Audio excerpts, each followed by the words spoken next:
और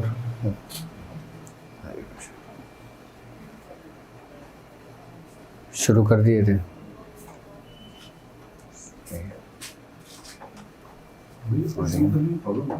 क्या शरीर में जो मैंने शुरू किया है उसके बाद से जो मतलब परेशानी आती रही, परेशानी मैंने छोड़ा और अब मैं जिसने छोड़ा है 24 घंटे सब चीज़ सही है। सही है। और कोई बात?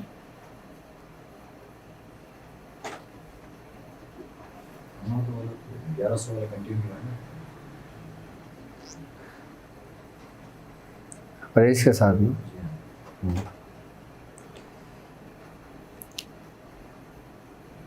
हमने छूट दी थी ना कि ये 40 दिन परहेज सख्त होगा, चाहे आप 1111 मरतबा 40 दिन कर लें, चाहे 1900 मरतबा कर लें, या चाहे 313 मरतबा कर लें, इसको आसानी होगी। असल में होता ये है कि किसी भी काम को पूरा करने के लिए ना हमारे अंदर क़ुव्वत इरादी का होना ज़रूरी है, और क़ुव्वत इरादी में पुख्तगी का होना ज़रूरी है। जब तक आप किसी काम को पूरा करने के लिए इरादा नहीं करते हैं, वो काम फिर आगे जाके छूट जाता है, ख़त्म हो जाता है। अच्छा, जब आपका इरादा पुख्ता होता है किसी भी काम को, अमल को पूरा करने के लिए, और जब आप मंजिल की जानिब बढ़ रहे होते हो, तो फिर आजमाइशों का सिलसिला शुरू होता है। क्योंकि कोई भी नेमत तुम्हें बगैर आजमाइश के तो नहीं मिलनी, क्योंकि आजमाने का तो अल्लाह रब्बुल इज़्ज़त ने खुद कहा है कि हम अपने बंदों को आजमाएंगे, चाहे हम माल से आजमाएं, उनकी औलादों से आजमाएं, या फिर किसी नेमत दे के या किसी से नेमत लेकर आजमाएं उससे। अच्छा, कोई भी अमल करने से पहले हमें अपने ज़ाहिरी को संवारने की ज़रूरत है। हम अमल तो करते हैं, रियाज़त भी करते हैं, चिल्ला भी करते हैं, परहेज़ भी करते हैं, पढ़ाइयाँ भी करते हैं, हमें उस तरीके से फ़ायदा नहीं होता जिस तरीके से हमें फ़ायदा होना चाहिए, जिस तरीके से हमने अपने बुज़ुर्गों से सुना होता है, या जिस तरीके से हमने किताबों में पढ़ा होता है, हमें वैसा नहीं होता। क्यों? जबकि हम हर चीज़ को फॉलो करते हैं।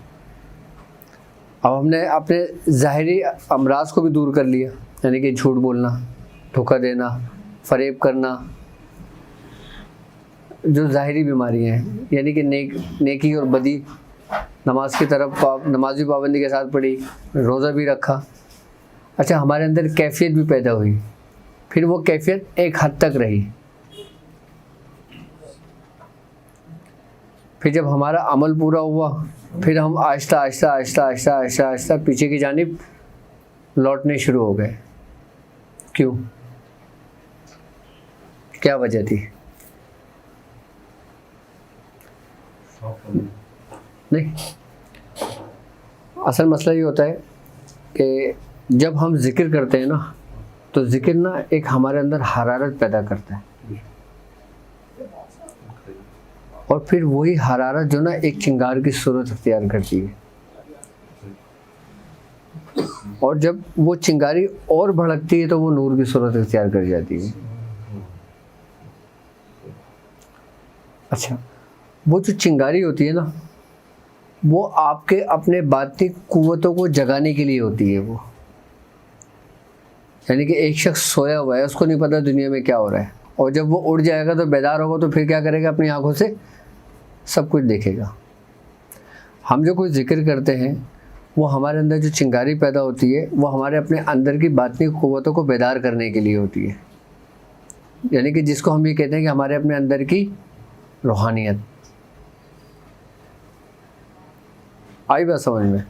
अब जब जिक्र करके हम छोड़ देते हैं, हम कोई अमल करके उसको तर्क कर देते हैं और दूसरे अमल के पीछे पड़ जाते हैं, तो हमें पिछले वाले अमल का कोई फ़ायदा नहीं होता। हम ही समझते हैं हम इसके आमिल हैं। यहाँ तक कि सरकार दो आलम सल्लल्लाहु अलैहि वसल्लम ने मना फरमाया है कि आप अपने वज़ाइफ को तर्क ना करें। आप जो भी वज़ाइफ पढ़ते हैं या जो भी अमल करते हैं, जो भी ज़िक्र और अस्कार करते हैं, उसको तर्क करने को मना फरमाया आपने। तो बुजुर्गान दीन फरमाते हैं कि उसको तर्क नहीं करना चाहिए, उसकी तादाद को कम कर देना चाहिए, लेकिन तवातिर के साथ अपने मामूल में रखना चाहिए, जिसे मामूलात मुशाइक कहा जाता है।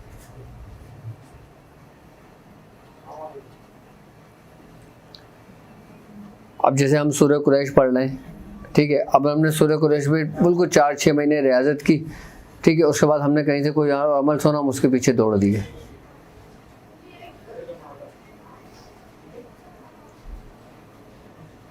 जब एक जिक्र ने तुम्हारे अंदर फिक्र पैदा कर दी और एक जिक्र के नूर ने तुम्हारे अंदर के नूर को बेदार करके उसमें सराहियत कर गया, तो तुम्हें किसी दूसरे की ज़रूरत नहीं। फिर तुमने उसी ही की परवरिश करनी है अपने अंदर, और फिर उसी ही की परवरिश करके उसी ही को लेके चलना है अपने अंदर। अच्छा, बुजुर्गान दीन फरमाते हैं कि इंसान का सफ़र और इंसान की रियाजत आखिरी सांस तक चलती है। हम सिर्फ 40 दिन का इंतज़ार कर रहे होते हैं या 4 महीने का इंतज़ार कर रहे होते हैं। यहाँ तक कि बुज़ुर्गों ने उन मामलात के साथ साथ अपनी पूरी ज़िंदगी सर्व कर दी, और जब उनका आखिरी वक्त आया तो उन्होंने अपने ही किसी अहल में से किसी को वही अमल तालीम करके कहा, अब तुम इसको कंटिन्यू करोगे। आज भी जो साहिब दावत बुजुर्ग गुजरे हैं, जो हैं मौजूद, इसी तरीके से इजारतें एक दूसरे से मुंतकिल होके और वही नूर एक दूसरे के नूर में मुंतकिल करके ये सिलसिला क़यामत तक कहाँ तक चलेगा? हज़रत इमाम महदी अलैहिस्सलाम तक, क्योंकि आप ख़ातिमुल विलायत होंगे। क्योंकि वो है ना, क़ालू इन्ना लिल्लाहि व इन्ना, कि हर चीज़ को अपने रब की जानिब, तो इस नूर को भी लौटना है। लेकर कौन आए? खातिमुल अंबिया। और लेकर कौन लौटेंगे? खातिमुल विलायत। और ये नूर, ये अमानत नबूवत का बातिन है, जो कुरान है, जो कुरान का नूर है। हम लोग उसको समझते नहीं है, हमने सिर्फ बाई से बरकत के लिए उसको रखा हुआ है।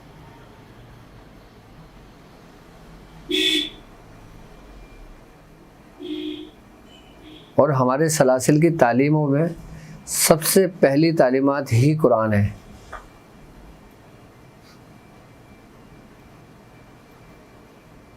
और दूसरी सरकार दो आलम सल्लल्लाहु अलैहि वसल्लम की हयात मुबारक, आपकी सुन्नत है। तीसरा बाकी क्या है कि जिस बुजुर्ग को जिससे फ़ायदा हुआ, उसने अपने मुरीदों को वो चीज़ तालीम कर दी।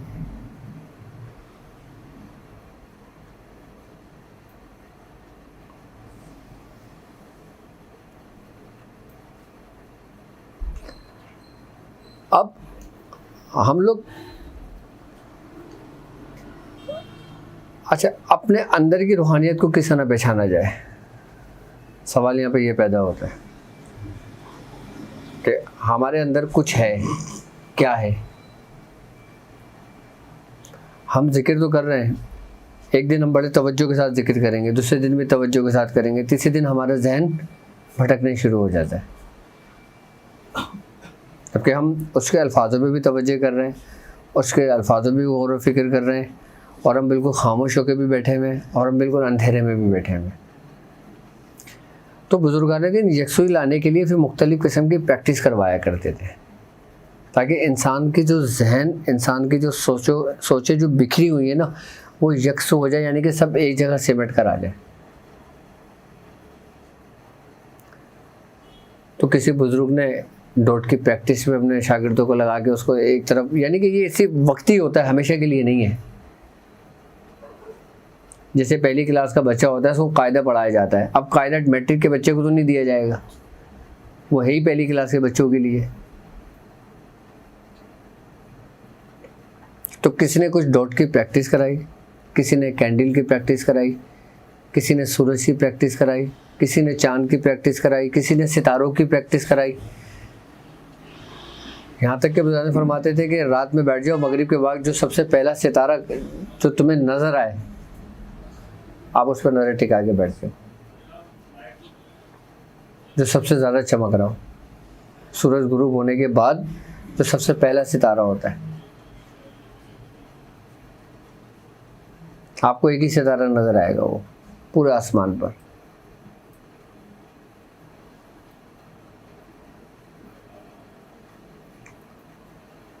इस सारी प्रैक्टिस कराने का मकसद पता है क्या था कि जब हमारे अंदर के ख़यालात फासिदा, हमारी सोचें और हमारे ख़यालात जब सब एक मरकूज़ पर हो जाएंगे ना, एक नुक्ते पर आ जाएंगे, फिर आप जैसा गुमान करोगे, फिर आपके ख़यालात, आपकी सोच फिर उसी तरतीब से बनने शुरू हो जाएंगे। क्यों हदीसों में हमें मिलता है कि आप अच्छा गुमान रखो, कि यहाँ तक हदीस में है कि अल्लाह रब्बुल इज़्ज़त तुम्हारे गुमान के मुताबिक है। तुम जैसा गुमान रखते हो वो उसको पूरा करने के लिए तुम्हारे करीब आ जाता है, तुम्हारे पास आ जाता है। यानी कि इंसान सब कुछ कर सकता है, चाहे वो रूहानियत के मामलात हो, चाहे वो दुनियावी मामलात हो। हमारी नाकामी का सबसे बड़ा सबब ये होता है कि यार ये मैं नहीं कर सकता। यानी कि अगर कोई शख्स मालदार होना चाहता है और जब वो अपने हालात, अपने घर के मामला देखता है और फिर किसी मालदार शख्स को देखता है, वो कहता है मैं इतना बड़ा बिजनेस नहीं कर सकता, ये बहुत बड़ा सिस्टम है, ये बहुत बड़ा नेटवर्क है। जबकि उस शख्स ने भी अगर शुरू किया था तो इब्तिदा से किया था। और रूहानियत की दुनिया में भी यार इतनी सख्ती, इतनी परेशानी, मैं 40 दिन में, 1 महीने, 1 साल में नहीं कर सकता, मैं ये नहीं छोड़ सकता, तो फिर वो वाकई नहीं कर सकेगा। यहाँ पे जो हदीस का इस्तेमाल हुआ है ना कि तुम जैसा गुमान करते हो, यानी कि तुम सब कुछ कर सकते हो, तुम्हारा काम सिर्फ नियत करना है। अच्छा, जब इंसान नियत करता है ना तो हमारा जो दिमाग होता है, जो मुख्तलिफ क़ुव्वतों का मरकज़ है, कि जिसके अंदर सबसे मेंस पावर जो है एक नेगेटिव रेस और एक पॉजिटिव रेस की होती है। यानी कि तुम कर सकते हो तो तुम्हारी पॉजिटिव रेस किस पर गालिब आई? नेगेटिव रेस पर। तुम नहीं कर सकते तो तुम्हारी नेगेटिव रेस किस पर गालिब आई? और फिर उसी जैसे सिम्टम, उसी जैसे असरात तुम्हारे ऊपर होने शुरू हो जाएंगे।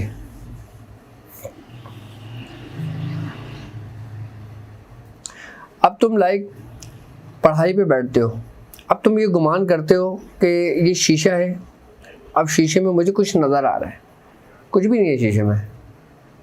अब थोड़ा सा उसको देखना शुरू कर दो, फोकस बनाना शुरू कर दो, तुम्हें नज़र आने शुरू हो जाएगा। अब शीशे को छोड़ दो, अब दीवार पे किसी डॉट पे चले जाओ। आप अपने दिमाग को पैगाम दे दो, यार जैसे शक्ल बनी हुई है और ऐसी शक्ल बनी हुई है कि जिसने मुझे, हमारे कोई रिलेटिव में है या जिसने हम पे कुछ किया है, आप उसको देखना शुरू कर दो। आपका दिमाग आपकी पावर्स को वो मैसेज फॉरवर्ड करेगा और आपके अंदर की जो बातनी कुव्वत है, जो पॉजिटिव रेस है, वो उस जो बरकी, जो बिल्कुल लतीफ़ है, जो रूह के मानिंद है, वो उसका रिफ्लेक्शन बनाने शुरू कर देती है। फिर वो चीज़ सामने ज़ाहिर होने शुरू हो जाती है।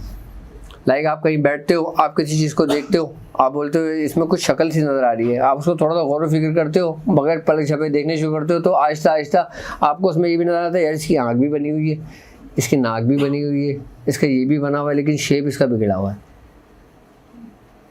ऐसा ही है ना? इसको क्या कहते हैं? इसको कहते हैं तख़य्युल, सहर तख़य्युल। इसका पॉजिटिव इस्तेमाल भी है, इसका नेगेटिव इस्तेमाल भी है। नेगेटिव इस्तेमाल इसका कौन लोग करते हैं? जो जादूगर हज़रात होते हैं। वो फिर शैतानी क़ुव्वतों को इस तरीके से बनाकर और फिर दूसरे हमज़ातों को उसके अंदर मुंतकिल करके फिर उसको अपने इस्तेमाल में लेकर आते हैं अपनी क़ुव्वतों के ज़रिए। ये बड़ा सख्त अमल है ये। और अरब के अंदर मिस्री जो जादू करते थे ना, ये उनकी बेस थी। सबसे ख़तरनाक जादू अरब का जादू रहा है। मतलब ऐसा कि जिसका उतार भी नामुमकिन हो। क्यों? क्योंकि उसने तुम्हारे अंदर ही की पॉजिटिव रेस को तुम्हारे अंदर ही गालिब करके तुम्हें उसके कंट्रोल मातेहत कर दिया। अब तुम इलाज किसका करोगे?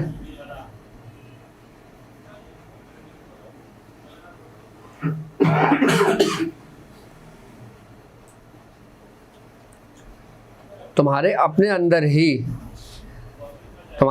अंदर ही की कुव्वतों को तुम्हारे खिलाफ कर दिया जाए तो तुम इलाज किसका करोगे? तो इलाज कौन तुम्हारा कैसे करेगा? और तुम खुद ही अपने बीवी बच्चों के दुश्मन बन जाओ। ऐसा ही रहा है ना। अगर जादू की इंतहा देखो, और ख़ासकर अरब के जादू की इंतहा देखो, तो उसमें क्या हुआ है कि जब जादू को ज़ोर होता था तो वो अपने होश में नहीं होते थे। यहाँ तक कि अपने बच्चों तक को नुकसान पहुँचा दिया करते थे, जला दिया करते थे या कत्ल कर दिया करते थे।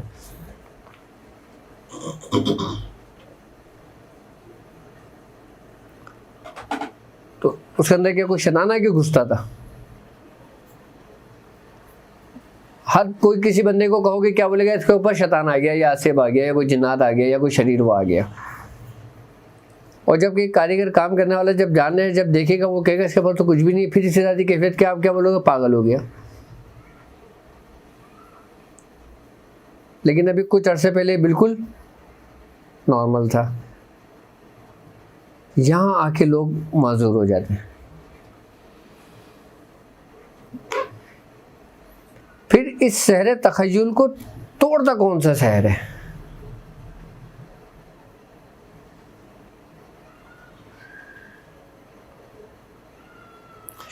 फिर वही जो बुजुर्गों की तवज्जो होती है ना, जो बुजुर्गों की नज़रें होती है ना, फिर उनसे ये सहर टूटते हैं। फिर किसी पढ़ाइयों से नहीं टूटते।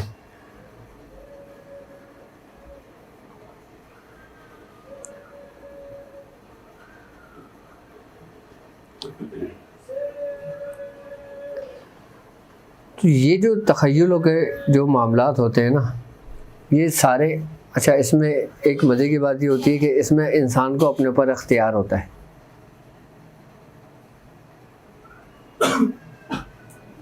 आपको इख्तियार है कि आप चाहे अच्छा रास्ता चुन लें, आप चाहे बुरा रास्ता चुन लें। इस पर आपको इख्तियार है। ये एक ऐसा जादू है, ये एक ऐसा सहर है, ये एक ऐसी रूहानी क़ुव्वत है, ये एक ऐसी बातनी क़ुव्वत है, ये एक ऐसी इस्तिदराजी क़ुव्वतें हैं कि जो हर इंसान में मौजूद है।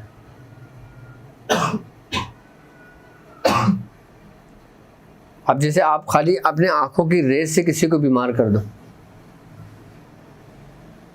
अभी आप कुछ पढ़ तो नहीं रहे।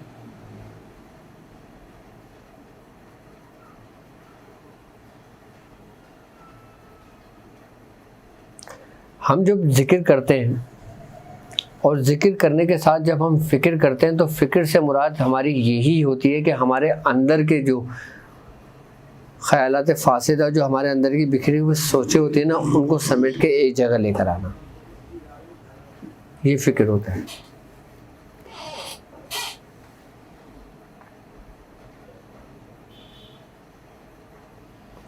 और ये एकदम नहीं होता, ये सब आहिस्ता आहिस्ता होता है। लेकिन सबसे पहले हमने अपने ज़िक्र को स्टार्ट लेना है, लेकिन एक तरतीब और एक तरीके के साथ जो हमें बताया गया है। अच्छा, इन सोचों पे कमांड आपको किस वक्त हासिल होती है? कि जब आपका मैदा खाली होता है। भरे हुए मैदे में कभी भी आपको कमांड हासिल नहीं होगी, कभी भी आपको यकसुई नहीं होगी।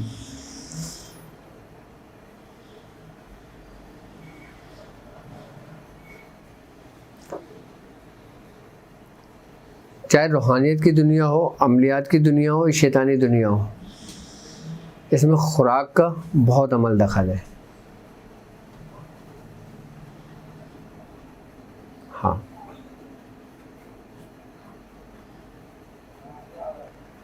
हम जो चीज़ इस्तेमाल करते हैं ना, हम जो चीज़ खाते हैं, उसका ताल्लुक़ हमारे जिस्म और हमारे रूह दोनों से होता है।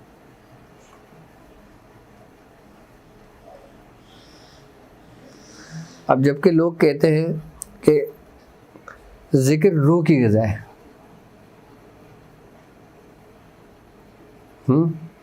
जिक्र हर बंदा जिक्र करता है, तो क्या किसी कुछ तक पहुंचती नहीं है क्या? फिर हमारे अंदर नफसानी कुव्वतें क्यों गालिब आती हैं?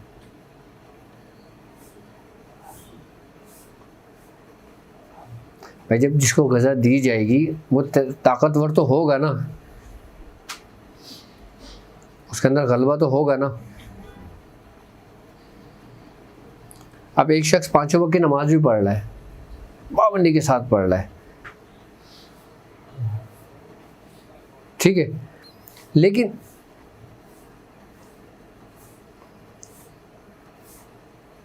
अगर किसी के ऊपर कोई मामलात होते हैं, अगर किसी के ऊपर नेगेटिविटी का गलबा आता है, जादू का गलबा आता है, उसको संभाल लेगा?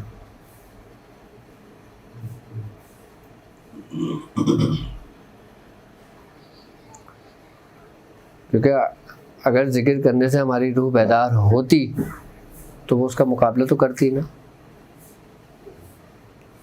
उसको अंदर नहीं आने देती। फिर क्या वजह है?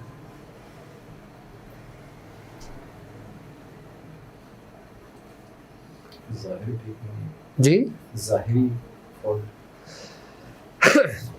नहीं, आप सिर्फ एक नुक्ते को समझो, फिर आप सिर्फ अल्लाह भी अगर पुकारोगे ना तो वो ढाल बन जाएगा। आप सिर्फ एक नुक्ते को समझो। वो नुक्ता क्या है?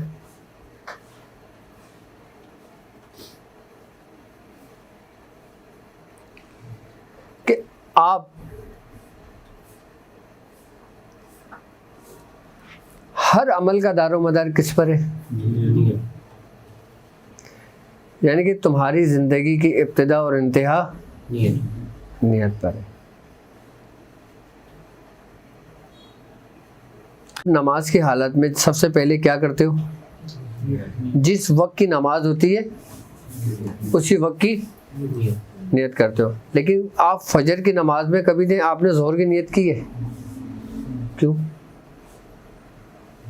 तरीक़ेकार वो ये सब कुछ पढ़ रहे हो, हर चीज़ कर रहे हो, लेकिन नियत अगर आपने ज़ोहर की कर ली तो आपकी फजर की नमाज हो जाएगी? नहीं हो जाएगी। ये एक हमारे सामने खुली मिसाल है, ठीक है। अब हमने सिर्फ और सिर्फ अपने अंदर के ख्याल और सोच को पकड़ना है, हमने रूहानियत नहीं हासिल करना। अक्सर लोग रूहानियत को हासिल करने के पीछे लग जाते हैं कि जो सारी ज़िंदगी उसके पीछे दौड़ लगा रहे होते हैं। हमने सिर्फ और सिर्फ सोच और ख्याल को अपने इख्तियार में करना है, रूहानियत खुद ब खुद आपको हासिल हो जाएगी।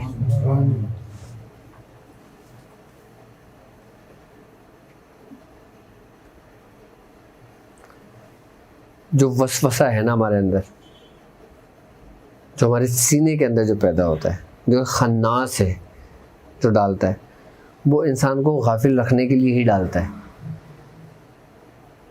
लेकिन हमारे कल्ब में हर शब्द, हर वक्त, हर लम्हे इल्हाम होता है,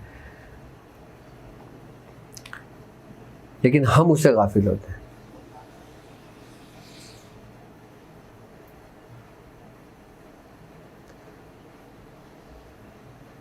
हम उससे गाफिल होते हैं। हमने सबसे पहले अपने अंदर के इन मामलात को समेटना है। चाहे हम थोड़ी सी प्रैक्टिस करके समेट लें, चाहे हम जिक्र करके समेट लें, चाहे हम फिक्र करके समेट लें। अगर आपके अंदर एक यकीन पैदा हो जाए, ये सब कुछ करते वक्त आप कामयाब हो गए।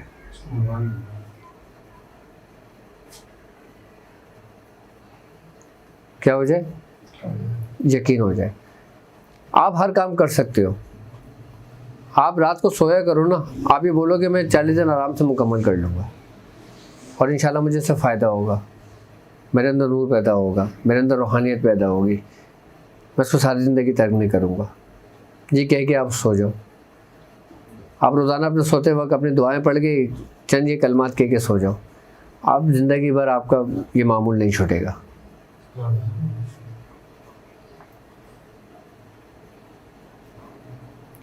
क्योंकि ये आपके अपने दिमाग की कुव्वतें हैं जो अपने दिमाग के आज़ा, अपने जिस्म के आज़ाओं को वो हुक्म दे देते हैं और फिर उसी जैसे सिम्टम हमारे जिस्म के अंदर पैदा होने लग जाते हैं।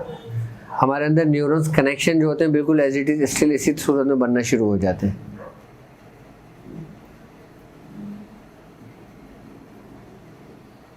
अब आप किसी को अगर दम कर दो, किसी के सर में दर्द हुआ है और कहो जाओ भी ठीक हो जाएगा, और वो तड़प रहा हो, थोड़ी देर में ठीक हो जाएगा वो।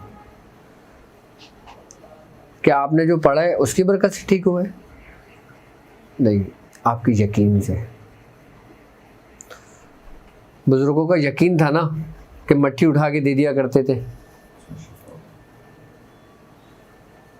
उसमें शिफा हो जाती थी, वो सोने का बन जाता था, वो चांदी के बन जाते थे।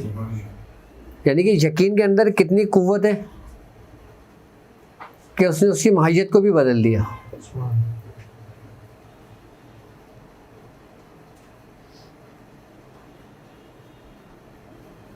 आप छोटे बच्चे को ये बता दो कि तुमसे ये काम नहीं होगा, बच्चा अगर कर भी सकता होगा ना तो वो नहीं कर पाएगा।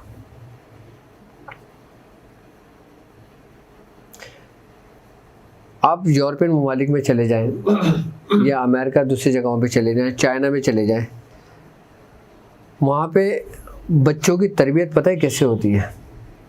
हमारी तरह नहीं होता कि जो इतने 2-2 साल के बच्चे होते हैं उनसे भारी उनके बैग होते हैं। वो लोग बच्चे को किताबें नहीं देते,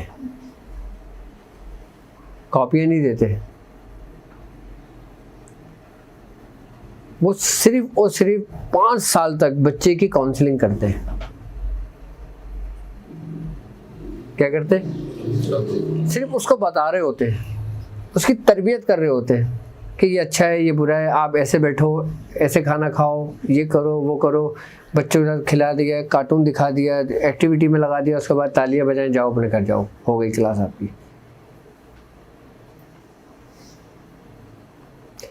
पहली क्लास से लेके 5 क्लास तक वो बच्चे के दिमाग को तैयार कर रहे होते हैं कि आगे के लिए तुमने तैयार होना है। और यहाँ पे इतनी मोटी मोटी किताबें बच्चों को थमा दी जाती हैं कि पोएम में याद करो।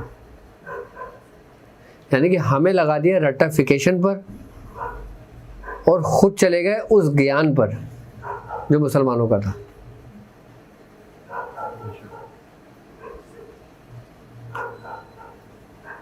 वो लोग सिर्फ और सिर्फ बच्चे को एटीट्यूड सिखाते हैं, उसकी तरबियत करते हैं, उसको अच्छा और बुरे की तमीज़ बताते हैं अपने मज़हब के मुताबिक। जो उनके मज़हब में अच्छा है उसको अच्छा बताएंगे, जो बुरा है वो बुरा बताएंगे।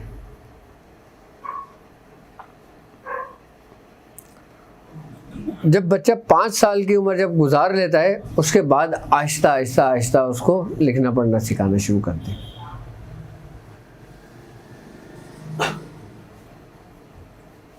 लेकिन हमारे मैट्रिक में बच्चा आ जाता है, उससे बोलते हैं बेटा अब तुम आगे क्या सब्जेक्ट लोगे? वो कहेगा मामा अभी डिसाइड नहीं किया मैंने,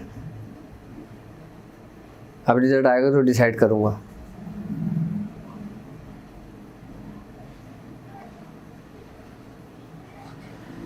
बुजुर्गान दीन फरमाते हैं कि तुम तालीम हासिल करो किसी मनसब के लिए नहीं, बल्कि काबिल बनने के लिए, काबिलियत के लिए।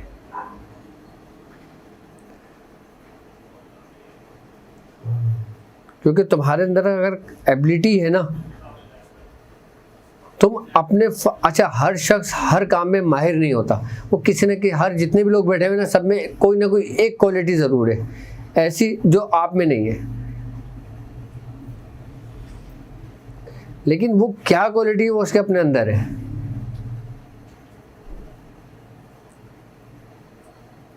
आपने देखा होगा कि दुनिया के अंदर सबसे बड़े बड़े नाम किन लोगों ने कमाए, कि जिन लोगों ने अपने अंदर की उस काबिलियत को तलाश कर लिया, उसमें वो माहिर हो गए।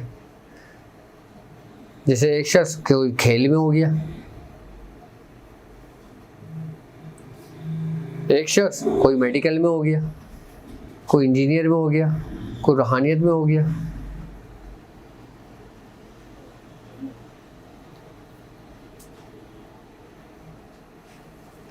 सिर्फ अपने अंदर की कुव्वतों को समेटकर आप दुनियावी उलूम में भी महारत हासिल कर सकते हो और रूहानियत में भी महारत हासिल कर सकते हो।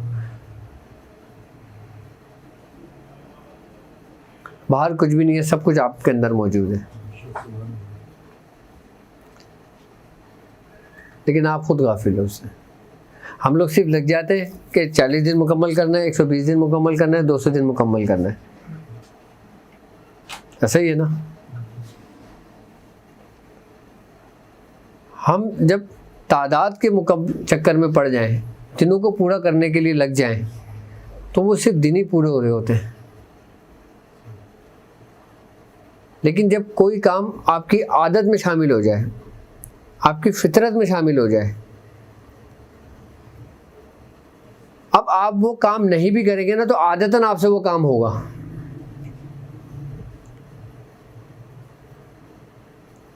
और जब काम का आप काम समझ के करोगे तो फिर वो आपके ऊपर बोझ बन जाएगा। जब काम को आप अपनी आदत समझ लोगे, अपनी इबादत समझ लोगे, अपनी रूटीन को अपनी आदत बना लोगे आप, तो फिर आपको परेशानी नहीं होगी। शुरू में आपको परहेज़ करने में परेशानी होगी, लेकिन आगे जाके ये आपकी रूटीन हो जाएगी, और ऐसी रूटीन हो जाएगी आपको पता भी नहीं लगेगा, आपको वक्त भी गुजरेगा। आपको असल में रूहानियत सिर्फ समझने का नाम है, रूहानियत सिखाई नहीं जाती। अपनाई उस वक्त जाती है कि जब आप उसके बारे में जानते हो।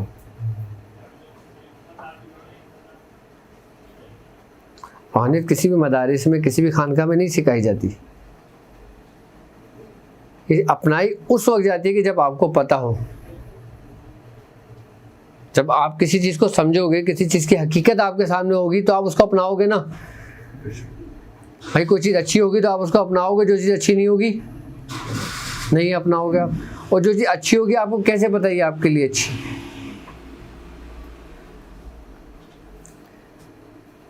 बुजुर्गान दीन अपनी सोहबत में क्या करते हैं?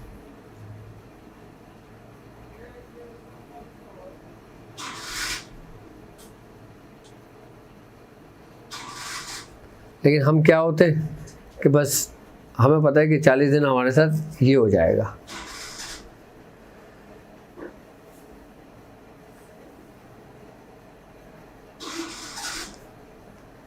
अमलियात की जो दुनिया है ना, कहते हैं कि अमलियात की दुनिया में जब इंसान कदम रखता है ना, तो उसको फिर पीछे मुड़ के नहीं देखना चाहिए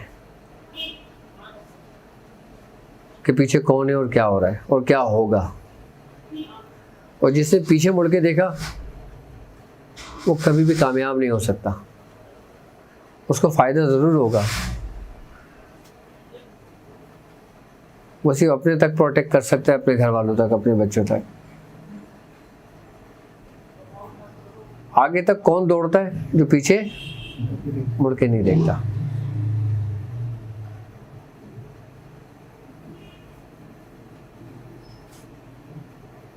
लेकिन अब यहाँ आपने अमलियात भी सीखना है, अपने घर बार भी देखना है, बच्चों को भी देखना है, काम पे भी जाना है, सब कुछ करना है। फ़ायदा सबको होगा, उसको भी होगा जो अपना कारोबार भी कर रहा है, अपने बीवी बच्चों को भी देख रहा है और फिर ये काम भी कर रहा है। उसका फ़ायदा क्या होगा? उसका फ़ायदा ये होगा कि उसके साथ मुंसलिक लोग उस चीज़ से महफूज हो जाएंगे।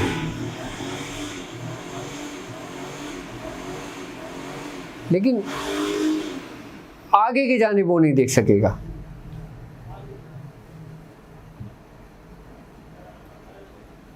आगे की जानिब वो नहीं देख सकेगा, क्योंकि उसकी कैपेसिटी सिर्फ इतनी थी कि जितने बल्ब के वाट होते हैं। बल्ब के अंदर रोशनी तो होती है ना, कोई 30 वाट का होगा, 30 वाट की रोशनी होगी, कोई 60 वाट का होगा, कोई 70 वाट का होगा, कोई 200 वाट का होगा, कोई 500 वाट का होगा। रोशनी सब में होगी, लेकिन हर की कैपेसिटी के मुताबिक होगी। फ़ायदा यानी कि सबको हो रहा है, लेकिन असल नुक्ता जो समझना है ना, वो अपने अंदर की यकीन को समझना है, तो हम कामयाब हो जाएंगे। अब शैतानी काम करने वाले, जादूगर काम करने वाले जितने भी लोग होते हैं, उनको तो दुनिया को बस परवाह ही नहीं होती। आप देख लो वो किस हाल में होते हैं।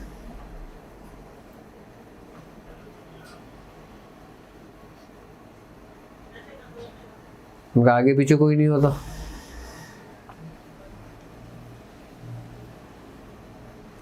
अच्छा, इस काम में इंसान कामयाब दो सूरतों में होता है। एक आपके अंदर जुनून हो किसी भी चीज़ को हासिल करने का, ठीक है, या फिर एक खलिश हो कोई,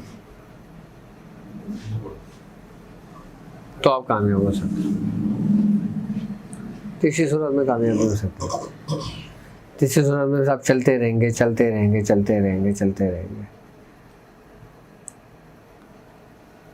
और हर चीज़ की एक उम्र होती है, एक वक्त होता है। हर इंसान को फैज़ अपनी उम्र, अपनी सोच और अपने ज़र्फ़ के मुताबिक होता है। किसी को भी एक जैसा नहीं होता। हमने जब इस रूहानियत की दुनिया के अंदर कदम रखा था, उस वक्त मेरी उम्र 16-17 साल की थी। ना शादी, ना बच्चे, ना बीवी, घर बार था। जिस दिन हमने बिस्मिल्लाह शुरू करी थी, उस दिन बाबा ने घर से बाहर से अलग कर दिया था कि अब घर में भी नहीं आना।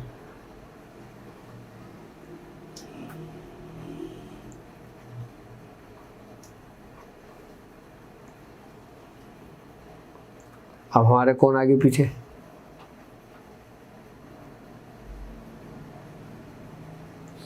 आप फिर 4 घंटे पढ़ाई करो या 24 घंटे पढ़ाई करो,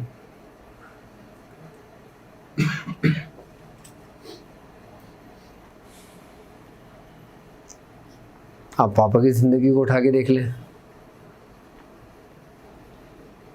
उन्होंने भी इसी उम्र में, उन्होंने बल्कि 13-14 साल की उम्र में शुरू किया था। वो भी घर से बाहर चले गए थे। लेकिन हर चीज़ का एक वक्त होता है।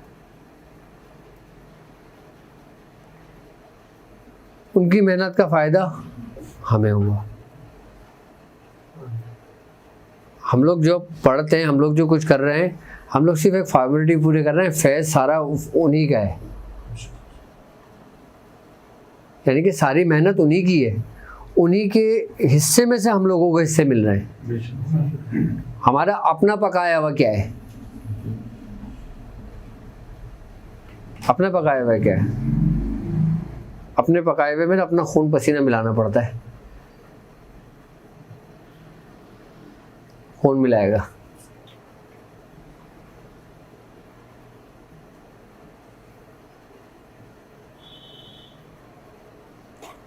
तो बेहतर ये है कि बुजुर्गों के साए में अल्लाह हमें रखे, ताकि हमारी आजमाइशें भी कम हो और हमें फैज़ ज़्यादा हो। आई बस हो जाए, पानी पिलाना,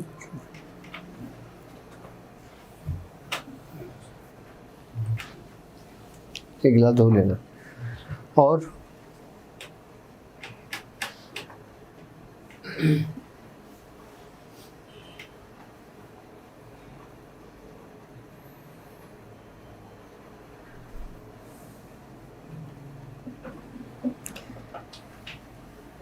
इब्तिदा में कहते हैं कि सिर्फ एक चीज़ को फोकस करें।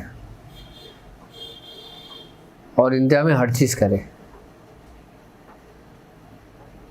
इब्तिदा में एक चीज़ को फोकस करे, एक चीज़ करे, और इंतहा में हर चीज़ का, हर सब कुछ पढ़ेगा। फिर वो जो कुछ पढ़ेगा वो काबिल कबूल होगा।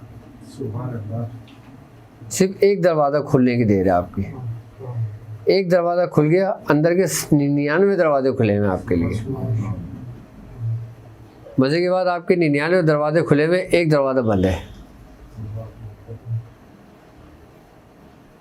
आपके अंदर के 99 दरवाजे और एक दरवाज़ा बंद है खाली। आपने सिर्फ एक दरवाजे में मेहनत करनी है, लग के मेहनत कर लो, बस वो खुल जाए, फिर जिस रास्ते से जाओ अंदर आ जाओ।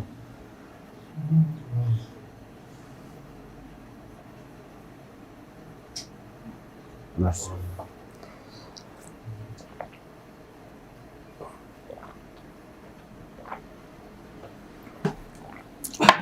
ये जो अभी हम रास्ते कर रहे हैं, इससे बखूर का इस्तेमाल कर सकते हैं। बखूर का इस्तेमाल हाँ कर सकते हैं। इफेक्टिव होता है। असल में खुशबू का इस्तेमाल करने से ना एक माहौल बनता है, एक कैफियत बनती है। एहसास होता है। हाँ, एक कैफियत बनती है। और जब कैफियत बनती है ना, फिर पढ़ने में मज़ा आता है। अब कैफियत बनने में ज़िक्र में कैफियत बन जाए, कैफियत बनने में नमाज की तिलावत में कैफियत बन जाए, कैफियत बनने में महफिल समा में कैफियत बन जाए, नात ख़्वानी में महफिल उसमें बन जाए, किसी गाने पे बन जाए, किसी गज़ल पे बन जाए, किसी ढोल की थाप पे बन जाए, किसी साउंड पे बन जाए, बच्चे के रोने की आवाज़ पे बन जाए।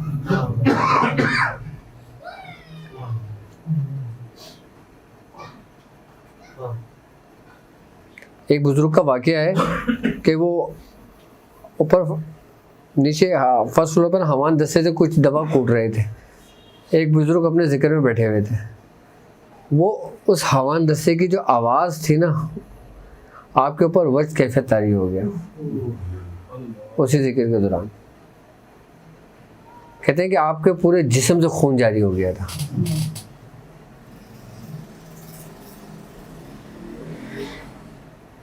और जब जाके देखा तो आपके विसाल हो चुका था।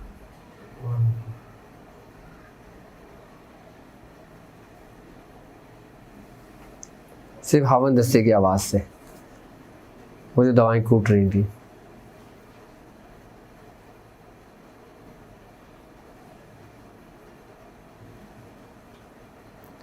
अच्छा, मज़े की बात बताऊं आपको, आपकी कैफियत जिस चीज़ से बनती है ना, आप उसी चीज़ से फिर जाओ, उसको चेंज ना करो।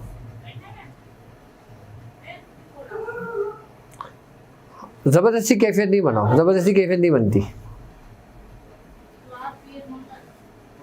हाँ, अगर आपकी कैफियत किसी भी आवाज़ पे बन जाए, किसी भी साउंड पे बन जाए, किसी भी उससे बन जाए, आप बना दो अपनी कैफियत।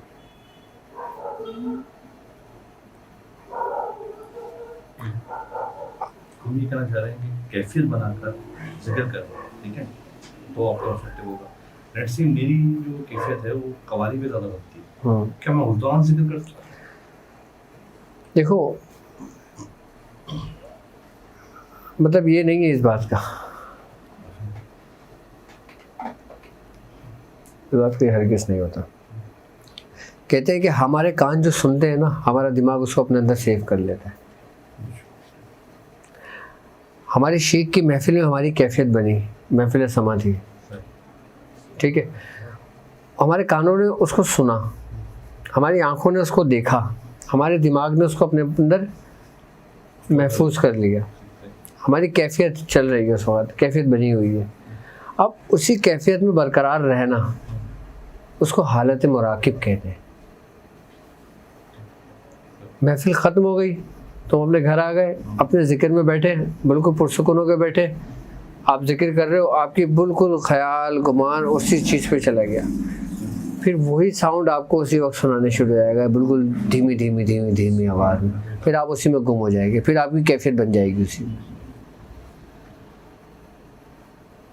जिस दिन पहले दिन मैंने आपका दीदार किया था, तो हमारी तो कैफियत यही बन गई है। सुभान और अब अल्लाह। जब घर जाकर बैठते हैं, रब्बे कायनात के कसम से बांग करते हैं, तो आपका चेहरा सामने। ये इंसान की मोहब्बत होती है। मैंने क्या कहा कि आप जैसा गुमान करोगे आपके साथ वैसा ही होगा। आप जो सोचोगे वो होने शुरू हो जाएगा। यहाँ तक कि आपको आवाज़ भी आनी शुरू हो जाएगी, यहाँ तक कि आपसे वो हम कलाम भी हो जाएगा, यहाँ तक कि वो आपकी तरबियत भी करेगा, यहाँ तक कि वो आपको शेर मलाकुती भी करवाएगा।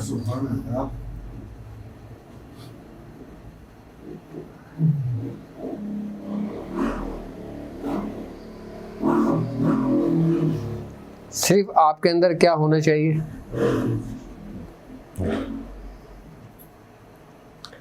अब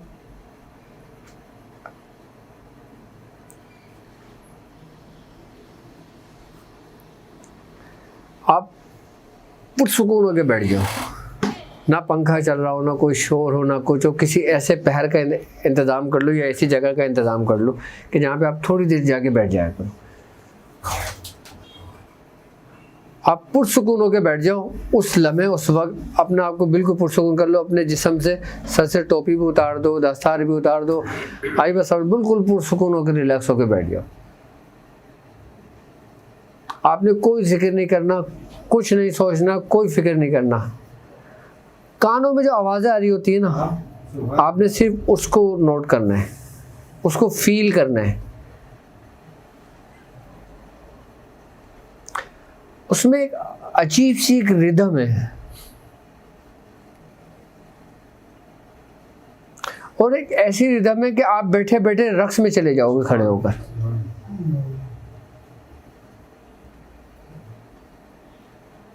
क्योंकि हर शब्द रब का जिक्र करती है। यानी कि कैफियत का ताल्लुक इख्तियारी नहीं हुआ, ये गैर इख्तियारी। गैर इख्तियारी। इसकी रिटेंशन बढ़ाने के लिए क्या कर सकते हैं? बिकॉज ऐसी कैफियत आती है और फिर ऐसा बंदा खुद ही छोड़ता है कि यार ये तो मैं पागलपन की तरफ जा रहा हूँ। वो आवाज़ें जब आती हैं और ख़ास किस्म के रिदम बनते हैं ना, तो कैफियत अच्छी भी लगती है मगर एक अंदर खौफ भी होता है, यार ये मैं क्या करूँ। ये रास्ता ऐसा है कि इसमें उस वक्त तक आप कामिल नहीं हो सकते जब तक लोग आपको मजनू या दीवाना ना कहना शुरू कर दें। ये एक ऐसा रास्ता है। हाँ, वो हम बनना नहीं चाहते। सच्ची, मेरी सच्ची बात है। मजनू दीवाना तो नहीं मैं बनना चाहता। हाँ, लेकिन मैं आपको एक बात बताऊं, मजनू दीवाने की भी दो हालतें हैं।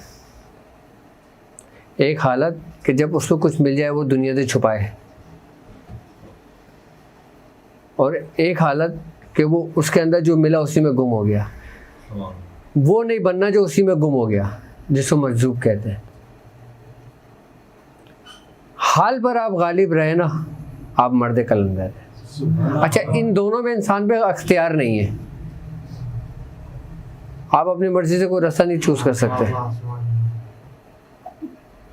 गैर इख्तियारी है, गैर इख्तियारी। जो चाहे करे। हाँ, नाहक हम मजबूरों पर ये तोहमत है मुख्तारी की, चाहते हैं सो आप करें हमको अबस बदनाम किया। हमको अबस बदनाम किया।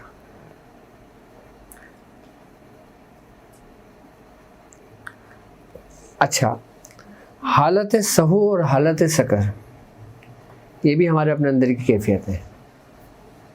ये कैफियत का नाम है और कुछ भी नहीं है।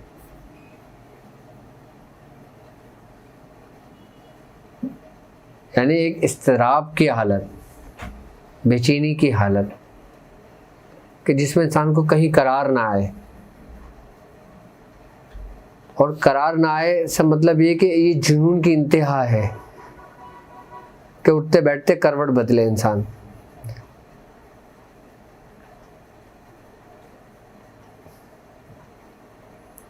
जिसको फिराक और विसाल कहा गया है।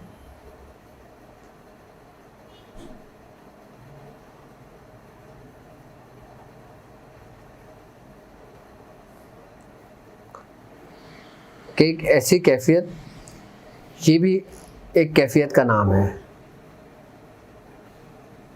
हज़रत शेख शरफुद्दीन याहिया मुनीरी रहमतुल्लाह अलैह, आप अपने शेख से जब मिलने गए तो इनके शेख का विसाल हो चुका था, लेकिन आपको नहीं पता था। आप गए शहर में, दरवाजे के बाहर उनके शेख बैठे हुए थे, आपने आपका हाथ पकड़ा,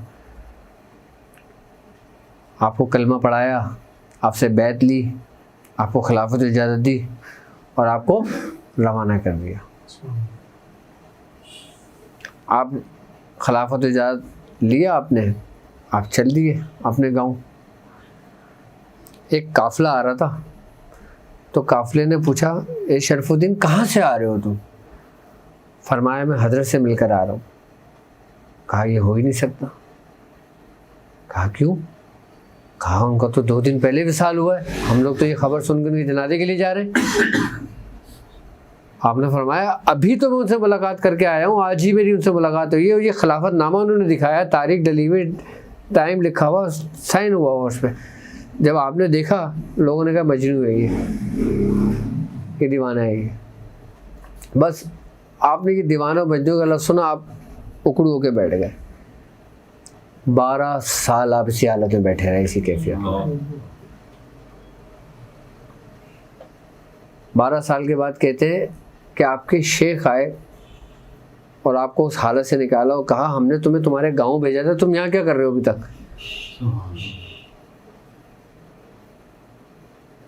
इंसान को कैफियत में किसी भी चीज़ का नहीं पता लगता। अच्छा, एक कैफियत सादिक है और एक कैफियत काज़िब है।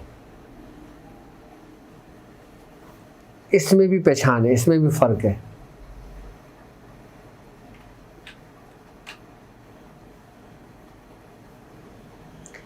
कैफियत सादिक, उस पर आपका इख्तियार नहीं है। कैफियत काज़िब पे आपका इख्तियार है। कैफियत सादिक किसी भी वक्त हो सकती है आप पर वारिद, किसी भी लम्हे हो सकती है, किसी भी वक्त हो सकती है आप पर। आपके सोते हुए हो सकती है, जागते हुए हो सकती है, मरने के बाद हो सकती है।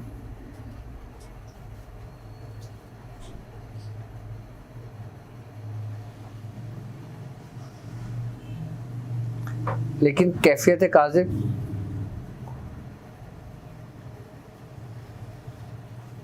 वो आप जब खुद कैफियत बनाते हो। एक होता है कि हम खुद बनाते हैं, एक होता है खुद ब खुद बनती है। हम खुद बनाते हैं, कितनी कोशिश करते हैं, नहीं बन रही होती, और बन भी रही होती है तो वो लुत्फ नहीं आता। और जब अचानक किसी रिदम पे बन जाती है,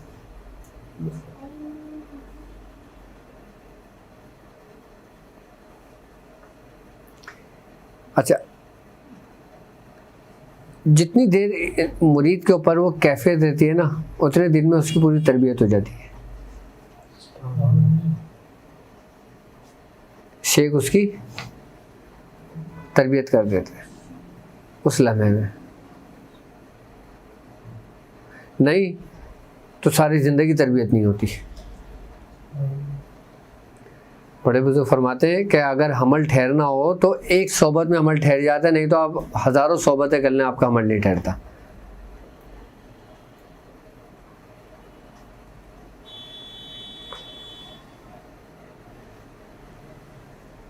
भैया इसका मतलब ये है कि कैफियत के दौरान जो फीलिंग आती है वो ट्रू है, मतलब वो जो इन्फॉर्मेशन मैसेजेस आ रहे हैं उसको फॉलो करना चाहिए।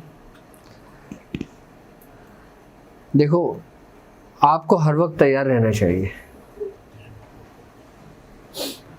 अच्छा, इब्तिदा में हमें नहीं पता लगेगा ये वसवसा है या कैफियत है, लेकिन आपने वसवसे में भी गुम होना है और उस कैफियत में भी गुम होना है।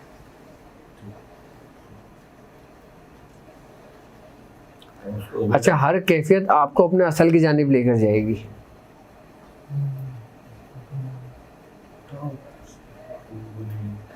ख्याल तो शेख का ही रहता है। बस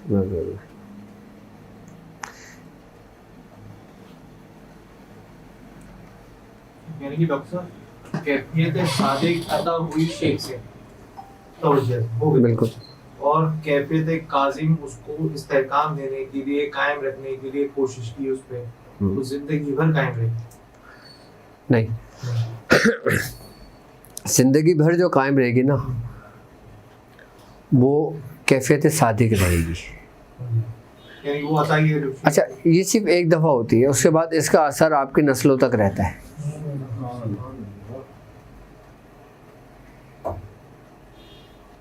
इसी का तो इंतज़ार करते हैं सारी ज़िंदगी। नहीं जाने वाला। ये भी नहीं जाने वाला। बेशक, इसी का तो इंतज़ार है भाई। आप नकल से असल की जानिब लौटते हो।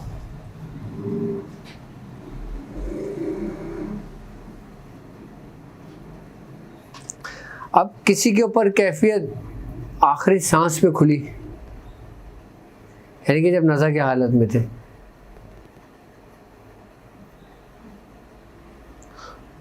और किसी ने अपनी जवानी में ही उसमें उस कैफियत से गुजर कर दावा कर बैठे और सर तन धन सब कुछ जुदा करके हवा में उड़ा दिया गया कि जहाँ ना गाना की आवाज़ें लग रही थी। वो कैफियत ही तो थी मंसूर पे, और क्या था?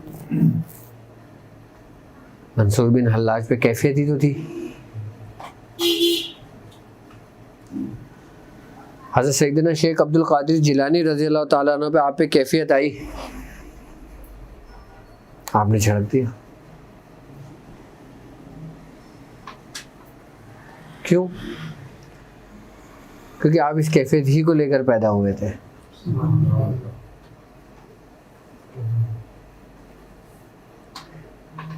आप इसको जानते हो, ये हीरा है।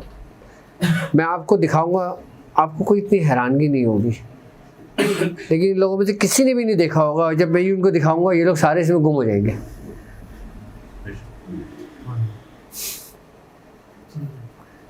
ये लोग सारे इसमें गुम हो जाएंगे, लेकिन आप पे कोई असर नहीं होगा। क्यों?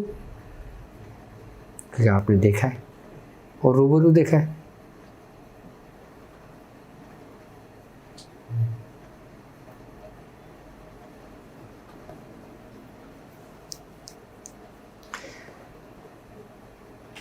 और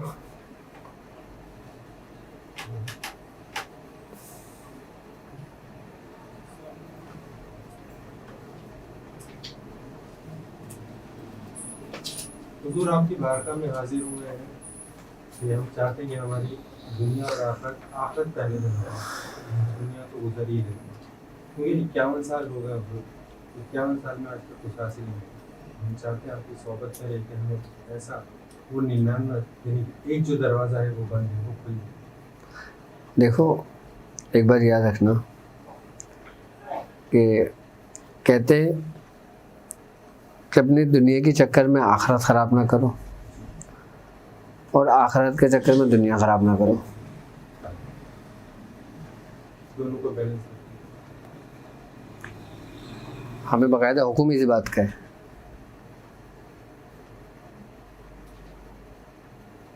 इससे क्या मुराद है? अगर दुनिया अच्छी जगह नहीं होती तो वो अपने महबूब को क्यों भेजता?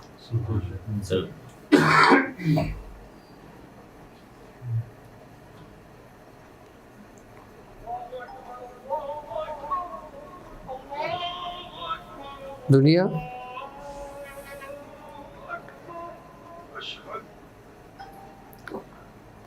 एक आपके अपने अंदर की है और एक बाहर की है। यहाँ से मुराद आपके अपने अंदर की दुनिया है, बाहर की दुनिया नहीं।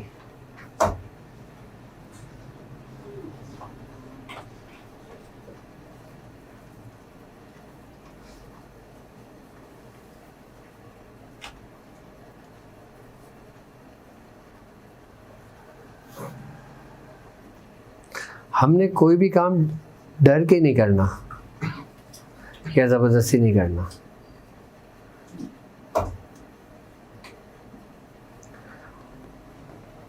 जो रब हमको 70 माओं से ज़्यादा चाहता है, जो हमारा इंतज़ार करता है कि मेरा रब, मेरा बंदा एक कदम मेरे पास बढ़े आगे, मैं 9 कदम उसके पास बढ़ाता हूँ।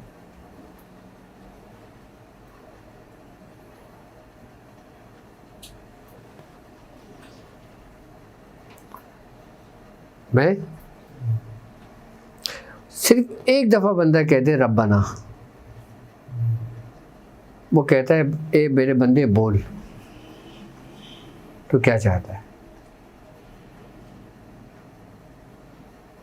हमने अगर कोई रास्ता अख्तियार करना है तो वो है सिर्फ और सिर्फ मोहब्बत का। अच्छा, अल्लाह से मोहब्बत का नहीं, अल्लाह से तो हर बंदा मोहब्बत करता है, उसके महबूब की मोहब्बत का। हाँ, अगर अल्लाह की मोहब्बत हो और महबूब की मोहब्बत ना हो तो वो मोहब्बत भी बेकार है, वो भी तुम्हारी किसी काम नहीं आनी, क्योंकि उसमें शैतान बड़ा कामिल है, उसमें वो बड़ा कामिल है। उससे ज़्यादा तुम मोहब्बत नहीं करते अल्लाह से जितनी वो करता है आज भी। लेकिन वो मलाउन क्यों है? क्योंकि उसके दिल में उसके महबूब की मोहब्बत नहीं है।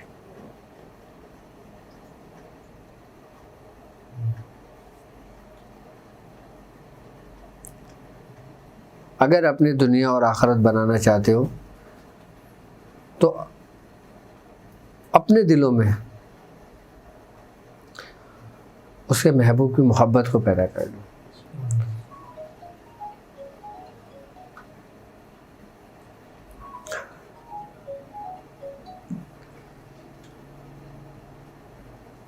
या फिर अपने शेख की मोहब्बत को अपने हाथों से पकड़ के रख लो।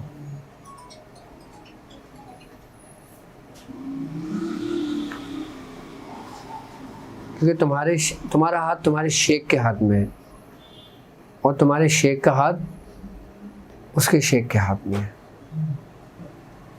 तुम्हारा शेख अगर नाकिस भी हुआ ना तो नाकिस का शेख तो कामिल है ना।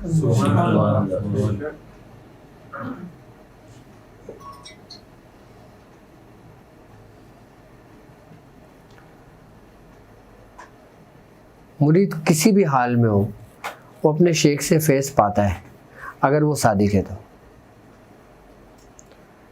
चाहे उसका शेख नाकिस है या उसका शेख कामिल है या उसका शेख अकमल है या उसका शेख मुकम्मल है, वो से फ़ायदा फैज़ उठाता है। और अगर मुरीद अगर सादिक नहीं है, किसी भी मकासद के लिए है, किसी भी मतलब के लिए है, किसी भी मकसद के लिए है, तो वो कामिल अकमल मुकम्मल शेख से भी कुछ नहीं पाता।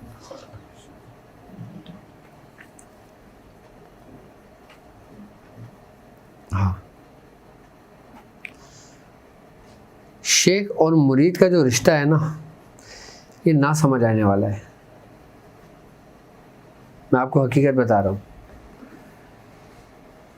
हर बंदा इसके मुतालिक बड़ी अजीब बड़े एहसान अंदाज से गुफ्तगू करेगा कि मोहब्बत, अमीर खुसरो जैसी, शेख निज़ाम जैसा, कि उसकी ज़ात में गुम हो जाना, तसव्वुर शेख में फना हो जाना, शेख की किसी बात पे एतराज़ ना करना। लेकिन शेख और मुरीद का रिश्ता इंसान की अकल से मावर है। मैं हकीकत बता रहा हूँ।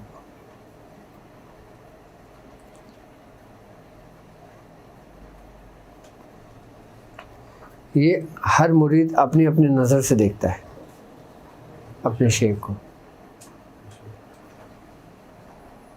कभी शेख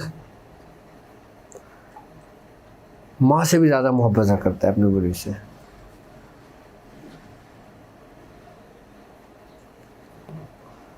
और कभी बाप से भी ज़्यादा सख्ती करता है।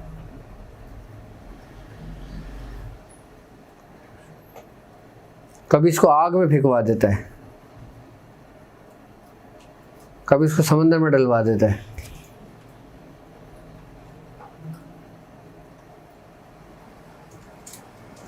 कभी आरा चलवा देता है।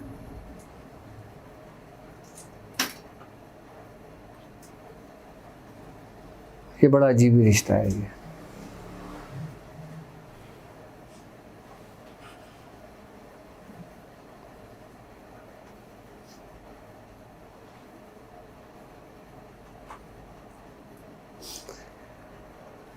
हज़रत शेख अबू बकर शिबली रहमतुल्लाह अलैह, आपके पास दो शख्स आए, ये किताब में लिखा हुआ गया अखबारुल अखयार में, कि दो शख्स मुरीदों ने आए कि हुजूर हमें बैत कर ली। आपने उन दोनों पे तवज्जो करी, नज़र डाली, आपने कहा अच्छा आओ लाओ हाथ दो। उन दो मुरीदों ने हाथ दिया, आपने कहा पढ़ो ला इलाहा इल्लल्लाह, उन दोनों ने पढ़ा ला इलाहा इल्लल्लाह। आपने फरमाया पढ़ो शिबली रसूल अल्लाह, एकदम एक ने हाथ खींच लिया। क्या? एक मुरीद ने हाथ खींच लिया। उन्होंने कहा सर जी क्या कर रहे हो आप? फरमाया क्यों? फरमाया मैं तो आपको अल्लाह समझ कर आया था, आप तो अभी रसूल पे अटके हुए।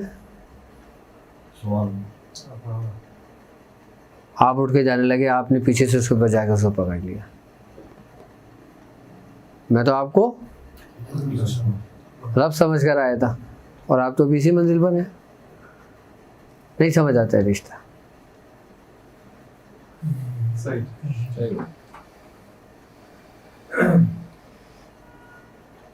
नहीं समझ आता, नहीं समझ आता।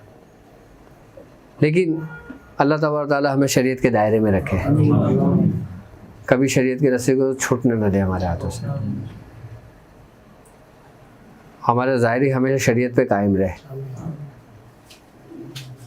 और बातिन हमारे इख्तियार में नहीं है। शरीयत का हुक्म आप पे ज़ाहिर पर है या आपके फ़ेल पर है।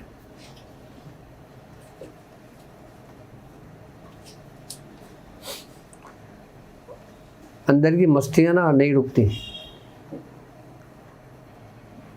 बड़ों बड़ों को रुसवा कर दिया।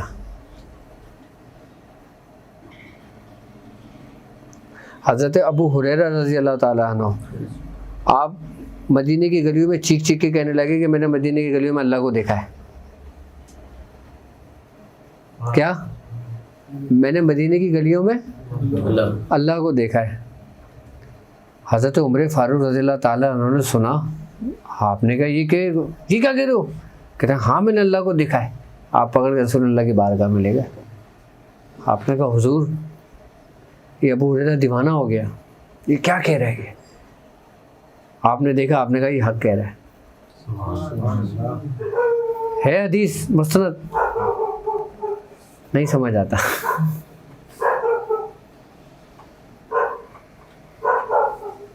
वो हर दौर में है, वो हर वक्त है, वो हर लम्हे है। वो उस वक्त आपके साथ है जब कोई भी आपके पास नहीं है। तुम मेरे पास होते हो गोया जब कोई दूसरा नहीं होता। नहीं समझ आता ये रिश्ता। अच्छा, कभी ये रिश्ता आपको रुसवा कर देता है, कभी आपको पारसा बना देता है, कभी आपको दीवाना बना देता है।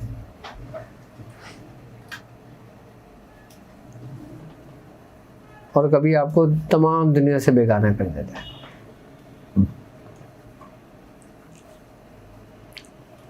लेकिन ये लज्जत है, ये कैफियत है, ये मामलात सिर्फ वो सिर्फ इसी उम्मत के हिस्से में आया है, उन्हें इससे पहले नहीं था। इससे पहले कुछ भी नहीं था। सल्लल्लाहु अलैहि वसल्लम। मुदीन औलिया महबूब इलाही का आपका एक मुरीद था, वो आपसे बहुत मोहब्बत करता था। आपकी नालेन उस मुरीद को मिल गई, तो आपकी नालेन टूट गई थी, तो हज़रत निज़ामुद्दीन औलिया महबूब इलाही ने फरमाया कि जाओ ये सिलवा लो उसको। अब वो नालेन उठाई, उसने अपने सर पर रख के मोची के पास चला गया। अब मोची के पास गया तो उसने मोची ने कहा भाई तो सर पे क्यों रखी हुई, किसकी है ये? तो उन्होंने फरमाया अल्लाह की है ये। मैं क्या बोल रहा तू ये? कह रहे हाँ। तो कुछ लोग थे, उन्होंने काजी को शिकायत करी कि इस पर मुकदमा करें कि इन्होंने माज़अल्लाह इस तरीके के कुफ्रिया कलमात कहे। तो जब ये बात निज़ामुद्दीन औलिया महबूब इलाही तक पहुंची तो आपने फरमाया सही तो कहा इसने, ये अल्लाह की तो है। लोगों ने कहा हुजूर आप भी? चले आपको काजी बुला रहे हैं, अब सज़ा और जज़ा का फैसला होगा। आपने कहा चलो अदालत में। आप अदालत में चले गए, काजी ने पूछा ये चप्पल किसकी है? तो आपने फरमाया अल्लाह की है। फरमाया साबित करो इसको। फरमाया अल्लाह ताला कुरान में कहता है जो कुछ ज़मीन और आसमानों में अल्लाह ही का तो है।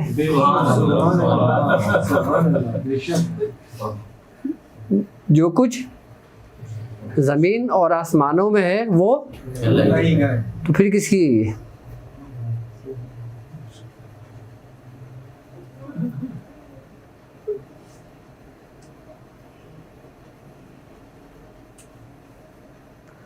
इंशाअल्लाह ताला अभी तरफ सूरह कुरैश के ये अमाल हो जाएं, इसके बाद जो ना फिर इसके तरीक़ेकार समझाऊंगा।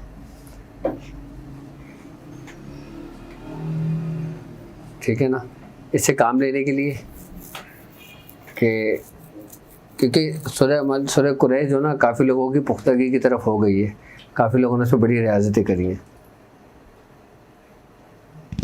तो फिर इसके ना मुख्तलिफ़ तरीक़ेकार कि हम इसको कैसे अपने इस्तेमाल में ला सकते हैं दुनियावी मकासद के लिए, लोगों के लिए, कि हम किस तरह से इस्तेमाल कर सकते हैं। फिर उसके भी तरीक़ेकार और फिर जो नकूश चल रहे हैं और फिर उनके भी तरीक़ेकार इंशाअल्लाह ताला मैं तालीम करूँगा। ठीक है, और कोई बात? बस जो पढ़ रहे हैं वो पढ़ते रहें, जैसे दुआ में शामिल हो। सुभान अल्लाह बार गमियार तू ही, सुभान अल्लाह बार कुशाई शिकार तू ही, सुभान अल्लाह बहरमत कुन फयाकुन, सुभान अल्लाह मुराद मन हासिल कुन। या इलाहुल आलमीन, या इलाहुल आलमीन, या इलाहुल आलमीन, या इलाहुल आलमीन हम सब पर अपना रहम व करम अता फरमा। या इलाहुल आलमीन हमसे कोई गलती कोताही हो गई हो तो अपने रहम व करम अपने फजल से माफ़ फरमा। या इलाहुल आलमीन हम चंद लोगों को उन चंद लोगों में शामिल फरमा जिनसे तू राज़ी हुआ, जिनसे तू राज़ी हुआ, जिनसे तू राज़ी हुआ। या इलाहुल आलमीन हासिदीन की हसद से महफूज फरमा। या इलाहुल आलमीन नज़र बद से महफूज फरमा। या इलाहुल आलमीन दुश्मनों के शर से महफूज फरमा, जिन्नात व जादू और तमाम शयातीन के शरों से महफूज फरमा। या इलाहुल आलमीन तमाम बीमारियों से महफूज फरमा, नागानी आफतों से महफूज फरमा, वबाओं से महफूज फरमा, बलाओं से महफूज फरमा। या इलाहुल आलमीन हमारे दिलों में हमारे बुज़ुर्गों की मोहब्बतों में इजाफ़ा फरमा। या इलाहुल आलमीन शरीयत मुहम्मदी पे चलने की तौफ़ीक़ अता फरमा। या इलाहुल आलमीन बुज़ुर्गों के रास्ते पे चलने की तौफ़ीक़ अता फरमा। या इलाहुल आलमीन हमारे शेख का साया हम पर ता देर कायम व दायम रहे। या इलाहुल आलमीन हमारे शेख को उम्र खज़री अता फरमा।